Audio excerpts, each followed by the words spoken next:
السلام علیکم ورحمۃ اللہ وبرکاتہ۔ محترم ناظرین سامعین، جیسا کہ آپ حضرات جانتے ہیں کہ 40 احادیث کا مجموعہ اس کا سلسلہ جاری ہے، تو آج چلتے ہیں حدیث نمبر 9 کی طرف۔ بسم اللہ الرحمن الرحیم۔ حدیث نمبر 9، خیرکم من تعلم القرآن وعلمہ ترجمہ۔ تم میں سب سے بہتر وہ شخص ہے جو قرآن شریف سیکھے اور دوسروں کو سکھائے۔ دیکھیے اس حدیث پاک کے اندر جناب محمد رسول اللہ صلی اللہ علیہ وسلم نے سب سے بہتر انسان اس شخص کو کہا ہے جو قرآن پاک سیکھتا ہے اور دوسروں کو سکھاتا ہے۔ اور اس میں کوئی شک نہیں ہے کہ قرآن پاک کی تعلیم، قرآن پاک کا علم حاصل کرنا یہ بہت بڑا ثواب کا کام ہے اور بہت عظیم دولت ہے۔ آقا علیہ الصلوۃ والسلام نے ایک اور حدیث کے اندر فرمایا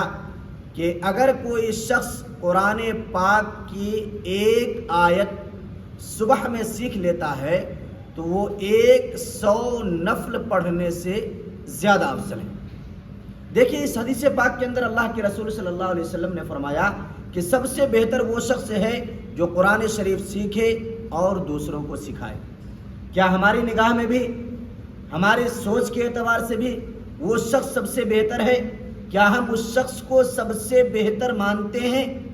جو قرآن پاک کی تعلیم حاصل کر رہا ہے یا قرآن پاک سکھا رہا ہے؟ اگر ایسا ہے تو اللہ کا شکر ادا کریں، اور اگر نہیں ہے تو اپنے ذہن کو صاف کریں اور سوچنے کی فکر کریں کہ رسول اللہ صلی اللہ علیہ وسلم نے جس انسان کے بارے میں کہا، جس شخص کے بارے میں کہا کہ سب سے بہتر ہے، اس کو ہم وہ مقام، وہ مرتبہ، وہ رتبہ نہیں دیتے ہیں جو آقا علیہ الصلوۃ والسلام نے دیا تھا۔ یہاں پہ ایک بات ذہن نشین فرما لیں کہ یہاں تعلیم سے مراد، قرآن سیکھنے سے مراد، قرآن سکھانے سے مراد وہ علم ہے، وہ قرآن کی تعلیم ہے جس سے مقصود رضائے الہی، اللہ کی خوشنودی حاصل کرنا مطلوب ہو، وہ تعلیم مراد ہے، اور اس تعلیم پر ثواب بھی ہے، اس تعلیم کے حصول پر اللہ اور اس کے رسول صلی اللہ علیہ وسلم کی طرف سے بشارت بھی ہے،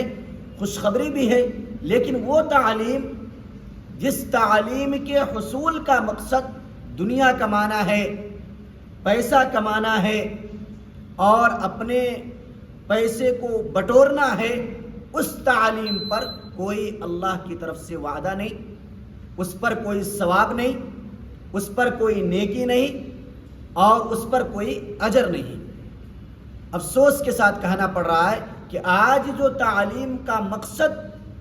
سمجھا گیا ہے اور عام طور پہ لوگ سمجھتے ہیں وہ حصول دنیا ہے، جبکہ تعلیم کا اصل مقصد رضائے الہی ہے، اللہ کی خوشنودی حاصل کرنا ہے، اللہ کی ربوبیت کو پہچاننا ہے اور حصول جنت کی طرف اپنے آپ کو ڈھالنا ہے، یہ مقصد ہے تعلیم کا۔ لیکن افسوس، آج جس تعلیم کو عبادت کہا گیا، جس تعلیم پر اجر رکھا گیا، جس تعلیم پر ثواب رکھا گیا، آج اس تعلیم کو دنیا حاصل کرنے کا لوگوں نے ذریعہ بنا لیا، اس کو بزنس بنا لیا، اس کو تجارت بنا لیا، اور اس تعلیم کے ذریعے سے لوگ پیسہ حاصل کرنے کی کوشش کر رہے ہیں، بلڈنگیں بنانے کی کوشش کر رہے ہیں، پیسہ حاصل کر کے نہ جانے کیا کیا ان کے شوق ہیں، خواہشیں ہیں، اس کو پورا کرنے کی کوشش کر رہے ہیں۔ یاد رکھیے، جس تعلیم کا مقصد حصول جنت نہ ہو، رضائے الہی نہ ہو، اللہ کی خوشنودی نہ ہو، اس تعلیم پر اجر نہیں ہے،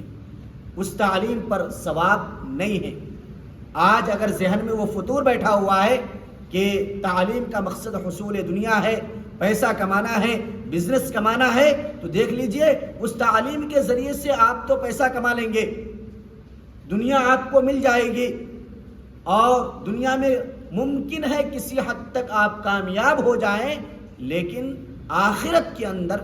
آپ کو اس پر اجر نہیں ملے گا۔ تو اللہ کے رسول صلی اللہ علیہ وسلم نے اس حدیث شریف کے اندر جو بات بتائی ہے کہ تم میں سب سے بہتر وہ شخص ہے جو قرآن شریف سیکھے اور دوسروں کو سکھائے۔ ہمارے اندر بھی وہی شوق، وہی جذبہ اور وہی تمنا اور وہی نیت ہونی چاہیے کہ اس کی طرف توجہ ہو، اسی نیت کے ساتھ اور اسی ارادے کے ساتھ جو ہے علم حاصل کریں کہ اس علم سے ہم اللہ کے حضور قریب ہونے کی کوشش کریں گے، اللہ کی خوشنودی حاصل کریں گے۔ امید کرتے ہیں کہ آپ حضرات کو میری بات سمجھ میں آ گئی ہوگی۔ اللہ تبارک و تعالیٰ سے دعا ہے اللہ تعالیٰ ہم سب کو اس کی صحیح سمجھ عطا فرمائے اور حصول تعلیم کا مقصد رضائے الہی اور اللہ کی خوشنودی سمجھ کر تعلیم حاصل کرنے کی اللہ توفیق مرحمت فرمائے، آمین۔ السلام علیکم ورحمۃ اللہ وبرکاتہ۔